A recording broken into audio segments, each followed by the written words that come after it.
यसाजी कंक शिवाजी महाराजांचे खूप जवळचा मावळा होता. यसाजी कंक महाराजांचा एकमेव बॉडीगार्ड होता. एका दिवशी शिवाजी महाराज कुतुबशाच्या इथे गेलेले. कुतुबशाह शिवाजी महाराजांना टोमणा मारून बोलला की तुमच्याकडे एवढे सगळे मावळे आणि एक हत्ती पण नाही का? मग महाराज बोलले आमचा एक एक मावळा हत्तीच्या बळाचा आहे.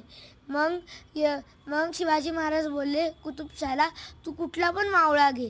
मग कुतुबशाह कुठला तर मावळा चूज करतो आणि तो मावळा म्हणजे येसाजी कंक.